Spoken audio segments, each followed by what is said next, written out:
Thank you, Mr. President. I would like to begin by thanking USG Jean-Pierre Lacroix for his briefing on the political and the security situation in Mali and the activities of MINUSMA.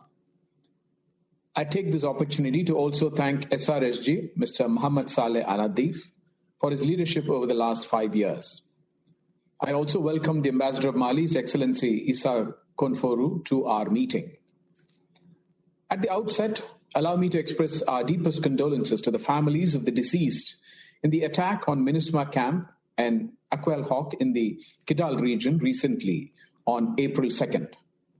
While strongly condemning the attack, we express our solidarity with the government and the people of Chad, whose 4 peacekeepers lost their lives, and we also wish speedy recovery of those injured.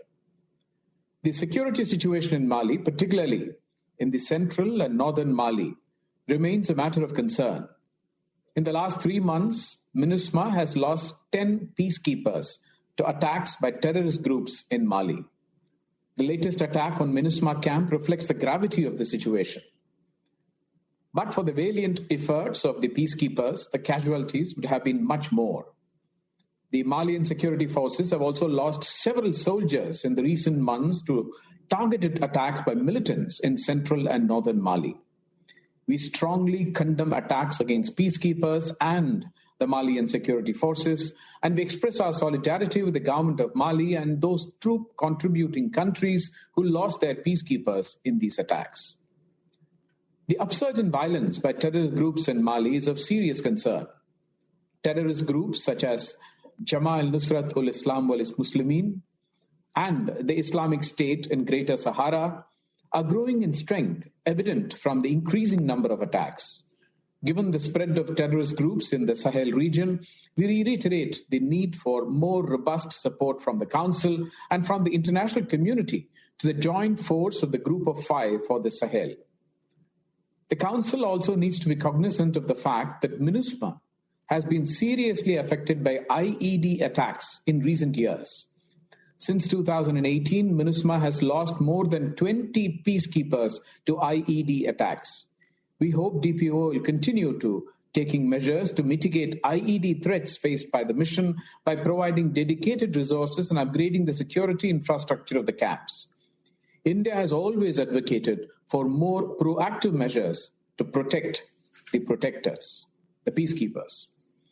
MINUSMA is playing an important role in stabilizing the security situation in Mali through its political and military support to the peace process, along with its confidence-building measures. We applaud the role of MINUSMA peacekeepers who are functioning under complex and challenging circumstances. There is an urgent need for a comprehensive approach to address the security challenges arising out of these increasing asymmetric attacks. While the implementation of the 2015 peace agreement remains fundamental to peace and participatory governments in the northern region, the transitional authorities in Mali need to take urgent measures to redeploy and expand state administration, police, and social services in both central and northern parts of the country.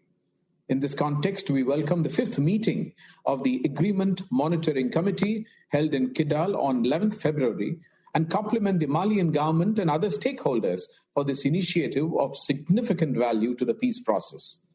The attack on MINUSMA should not deter stakeholders from continuing their engagement. We hope the signatory parties will continue to work closely to advance the peace process. The operationalization of the reconstituted battalion of the army deployed in Kidal and the transformation of the Joint Security Commission into territorial police needs to be expedited. There has been positive progress in redeployment of former combatants into the Malian defense and security forces. These measures need to be continued in the coming months. The political transition in Mali has witnessed forward movement. The Transnational Council has approved the action plan. The 6 priority areas outlined in the action plan need legislative and institutional measures, particularly uniform electoral code, an independent electoral body, and creation of a Senate. We also take note of steps being taken towards holding a constitutional referendum and convening local and general elections. With less than 1 year left of the transition, it is important that the efforts are oriented towards reforms that will facilitate timely elections and pave the way for an elected government which can deal with long-term reforms. The transitional government must continue engaging the political parties on the transition process to ensure that the process is inclusive, particularly the full participation of women and youth. The dialogue with labor unions is another important step that will help address the socio-economic issues. We hope these measures will contribute positively to the process of redeployment of state institutions in central and northern Mali. We support the mediation role of ECOWAS and the African Union towards the restoration of constitutional order. The SRSD should continue to work closely with ECOWAS and the AU in extending all possible assistance to the transitional government during the transition period. We have taken note of SG's roadmap on MINUSMA's mandate implementation and a phased transition plan. We welcome the evaluation of formed police units of MINUSMA.